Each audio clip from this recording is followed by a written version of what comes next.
સમાચાર સવારમાં આપનું સ્વાગત છે। તાજના તાજા અને મહત્વપૂર્ણ સમાચારો પર એક નજર કરીએ તે પહેલા ચેનલને સબસ્ક્રાઇબ કરી લો। રાજ્યમાં ભારે પવન, ગાજવીજ અને કરા સાથે ધોધમાર વરસાદ। હવામાન વિભાગની 5 દિવસની આગાહીના ભાગરૂપે રાજ્યના અનેક જિલ્લાઓમાં ગઈકાલે બપોર બાદ ધોધમાર વરસાદ વરસ્યો હતો। દક્ષિણ ગુજરાતના નવસારી અને વલસાડમાં પવન અને કરા સાથે ભારે વરસાદ પડ્યો હતો, તો બીજી બાજુ સૌરાષ્ટ્રના બોટાદ જિલ્લામાં કરા અને ભારે પવન સાથે ધોધમાર વરસાદ ખાબક્યો હતો। આ સિવાય સૌરાષ્ટ્રના અમરેલી અને ભાવનગર જિલ્લાના અનેક વિસ્તારોમાં ભારે પવન સાથે વરસાદ પડ્યો હતો। ઉત્તર ગુજરાતના અંબાજી અને શામળાજી પંથકમાં પણ વરસાદ પડતા પાણી ભરાયા હતા। આ સિવાય અમદાવાદના વાતાવરણમાં પણ અચાનક ભારે પવન ફૂંકાયા હતા, જેને લીધે વિઝિબિલિટી ડાઉન થઈ હતી। ત્યારબાદ સાંજના સમયે ભારે વરસાદ પડ્યો હતો। આગામી 4 દિવસ રાજ્યમાં વરસાદની આગાહી યથાવત। રાજ્યમાં આકરી ગરમી વચ્ચે ગઈકાલે અનેક જિલ્લાઓમાં ધોધમાર વરસાદ પડ્યો હતો, તો હજુ આગામી 4 દિવસ હવામાન વિભાગ દ્વારા ભારે વરસાદની આગાહી કરવામાં આવી છે। હવામાન વિભાગ મુજબ ઉત્તર અને દક્ષિણ ગુજરાત તથા સૌરાષ્ટ્રમાં વરસાદની આગાહી છે। હવામાન વિભાગ દ્વારા કરવામાં આવેલી આગાહી અનુસાર કચ્છ, બનાસકાંઠા, સાબરકાંઠા, અરવલ્લી, અમદાવાદ, મહેસાણા, ગાંધીનગર, પાટણ, સુરેન્દ્રનગર, બોટાદ, ભાવનગર, અમરેલી અને ગીર સોમનાથ સહિતના જિલ્લાઓમાં વરસાદ થઈ શકે છે। આ સિવાય દક્ષિણ ગુજરાતના દાહોદ, વડોદરા, છોટા ઉદેપુર, નર્મદા, તાપી, નવસારી અને વલસાડ જિલ્લામાં તથા દમણ અને દાદરા નગર હવેલીમાં કમોસમી વરસાદની શક્યતા છે। આ વખતે ચોમાસું સમયથી વહેલું આવશે। આગામી સપ્તાહે આંદામાનમાં મોન્સૂનની એન્ટ્રી થશે। હવામાન વિભાગે ચોમાસાને લઈ કહ્યું કે દક્ષિણ અને પશ્ચિમ મોન્સૂન પોતાના નિર્ધારિત સમયથી 3 દિવસ આગળ ચાલી રહ્યું છે। આઈએમડી મુજબ 19 મેની આસપાસ દક્ષિણ પશ્ચિમ મોન્સૂન દક્ષિણી આંદામાન સાગરમાં પ્રવેશ કરશે। આ ઉપરાંત આ બંગાળની ખાડીના દક્ષિણ અને પૂર્વના કેટલાક વિસ્તારોમાં પણ તે દિવસે જ પ્રવેશ કરી જશે। મોટા ભાગે દર વર્ષે 22 મેના રોજ મોન્સૂન આ વિસ્તારમાં પહોંચે છે, પરંતુ આ વર્ષે 3 દિવસ પહેલા જ પ્રવેશ કરશે।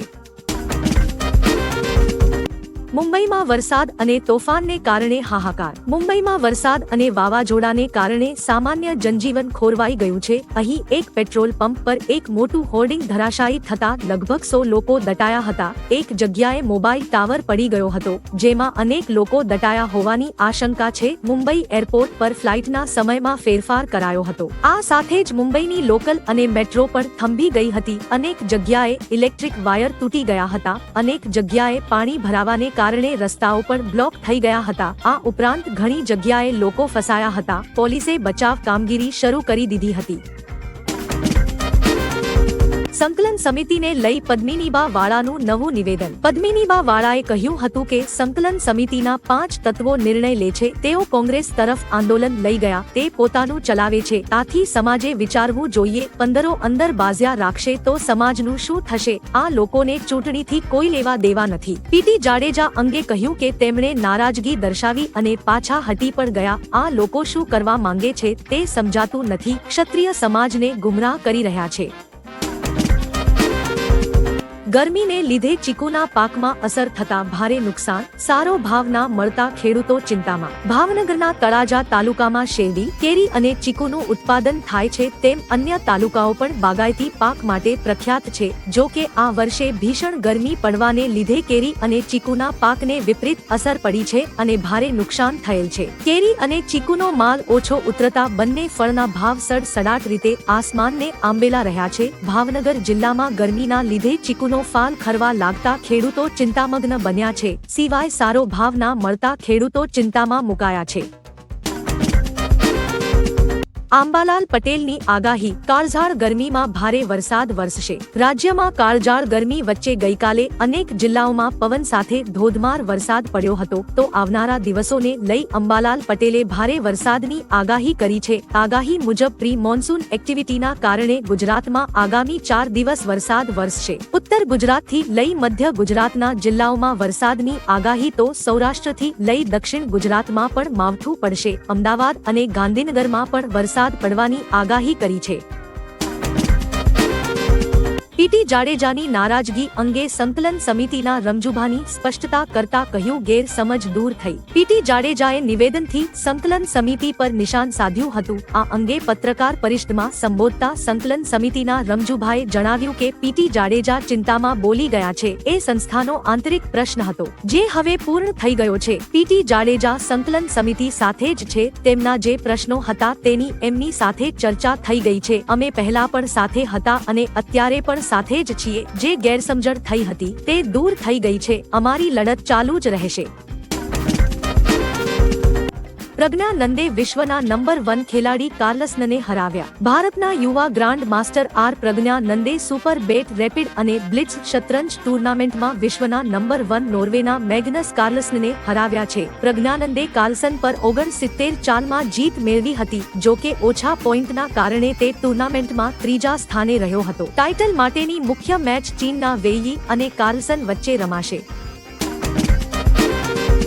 પીએમ મોદીએ ગુરુદ્વારામાં સેવા કરી। પીએમ મોદી ગઈકાલે બિહારના પ્રવાસે હતા। તેઓ બિહાર પહોંચી તેઓએ જનસભા સંબોધી હતી। ત્યારે તે પહેલા પીએમએ પટનામાં ગુરુદ્વારા પટના સાહિબના દર્શન કર્યા હતા। અહીં તેમણે લંગર બનાવવાની પ્રક્રિયામાં ભાગ લીધો હતો, સાથે લંગરમાં સેવા પણ કરી હતી। તેઓ લંગર પીરસતા જોવા મળ્યા હતા। ઉપરાંત ત્યાં હાજર લોકોનું અભિવાદન પણ ઝીલ્યું હતું। દરમિયાન તેઓ કેસરી રંગની પાઘડીમાં જોવા મળ્યા છે। 400 પારને લઈ અમિત શાહનું મોટું નિવેદન। કેન્દ્રીય મંત્રી અમિત શાહે એક ઇન્ટરવ્યુમાં જણાવ્યું હતું કે લોકસભા ચૂંટણીના ચોથા તબક્કામાં સૌથી વધુ ફાયદો એનડીએને મળશે। કહ્યું કે અમે ચોક્કસપણે 400નો આંકડો પાર કરીશું। નરેન્દ્ર મોદી સતત ત્રીજી વખત દેશના પીએમ બનવા જઈ રહ્યા છે। તેઓ 2029 પછી પણ અમારા નેતા રહેશે। કેજરીવાલ અંગે કહ્યું કે કેજરીવાલ પોતાની પાર્ટીને યોગ્ય રીતે ચલાવી શકતા નથી। રાહુલ ગાંધી અંગે કહ્યું કે તેમના દાવા પર કોઈ વિશ્વાસ કરતું નથી। પાકિસ્તાને બંગડીઓ નથી પહેરી તો અમે પહેરાવી દઈશું। મુઝફ્ફરપુરમાં સભાને સંબોધતી વખતે પીએમ મોદીએ પાકિસ્તાનનો ઉલ્લેખ કરીને વિપક્ષ પર કટાક્ષ કર્યો। કહ્યું કે દેશને નબળી, ડરપોક અને અસ્થિર કોંગ્રેસ સરકાર બિલકુલ જોઈતી નથી। તેઓ એટલા ડરી ગયા છે કે તેઓ સપનામાં પણ પાકિસ્તાનનો પરમાણુ બોમ્બ જુએ છે। શું આપણે આવા લોકોને દેશ આપી શકીએ? ઇન્ડી ગઠબંધનના લોકો કેવા કેવા નિવેદનો આપે છે કે પાકિસ્તાને બંગડીઓ પહેરી નથી તો અમે પહેરાવીશું।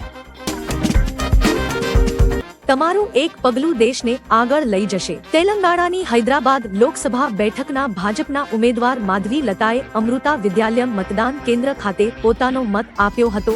વોટ આપ્યા બાદ તેમણે કહ્યું કે હું કહેવા માંગુ છું કે તમારું એક પગલું માત્ર હૈદરાબાદ અને તેલંગાણાને જ નહીં પરંતુ દેશને આગળ લઈ જશે। આનાથી તેલંગાણાનો વિકાસ તો થશે જ, પરંતુ દેશની અર્થવ્યવસ્થાને 5મા સ્થાનેથી પ્રથમ સ્થાન પર લઈ જવાની તક અમને મળશે। અમે મધ્યપ્રદેશની 29માંથી 29 બેઠકો જીતીશું। ઉજ્જૈનમાં મધ્યપ્રદેશના મુખ્યમંત્રી મોહન યાદવે મતદાન કર્યું હતું। આ પછી તેમણે મીડિયા સાથેની વાતચીતમાં જણાવ્યું કે હું દરેકને મતદાન કરવાની અપીલ કરી હતી। મધ્યપ્રદેશમાં મતદાનનો આ છેલ્લો તબક્કો છે અને ભાજપ સરકાર પ્રચંડ બહુમતીથી જીતશે। અમે મધ્યપ્રદેશની 29માંથી 29 બેઠકો જીતીશું। સાથે તેમણે કહ્યું કે નોટા લોકશાહીમાં ઉપયોગી નથી, નોટાથી બચવું જોઈએ। કેજરીવાલ પર અન્ના હજારેના આકરા પ્રહારો। સામાજિક કાર્યકર્તા 86 વર્ષીય અન્ના હજારેએ દિલ્હીના સીએમ અરવિંદ કેજરીવાલ પર આકરા પ્રહારો કર્યા છે। તેમણે કહ્યું હું કેજરીવાલની આકરી ટીકા કરું છું। તેણે આ ભ્રષ્ટાચાર એટલા માટે કર્યો કારણ કે તેને દારૂની લત હતી। આવા લોકોને ફરીથી ચૂંટવા ન જોઈએ। અન્નાએ મતદારોને યોગ્ય ઉમેદવાર પસંદ કરવા અપીલ કરી છે। દેશની સત્તાની ચાવી ખોટા હાથમાં ન જવી જોઈએ।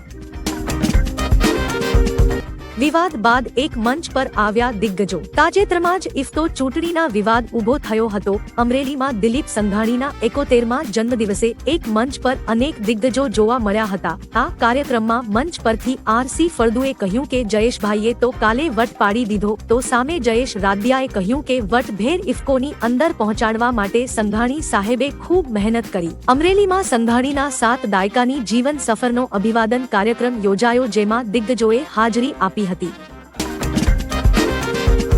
મોદી વડાપ્રધાન નહીં રહે। કોંગ્રેસ નેતા શશી થરૂરે કહ્યું છે કે 4 જૂને લોકસભા ચૂંટણીના પરિણામો આવ્યા બાદ મોદી હવે પીએમ નહીં રહે, આ માટે આપણે સપ્ટેમ્બર 2025 સુધી રાહ જોવાની જરૂર નથી। થરૂરનો મતલબ એ છે કે ભાજપ હારી રહી છે, તેથી નરેન્દ્ર મોદી ત્રીજી વખત પીએમ બની શકશે નહીં। વાસ્તવમાં વિપક્ષી પાર્ટીઓ કહી રહી છે કે મોદી 2 વર્ષમાં 75 વર્ષના થઈ જશે। આવી સ્થિતિમાં પાર્ટીના નિયમો અનુસાર મોદી નિવૃત્ત થશે।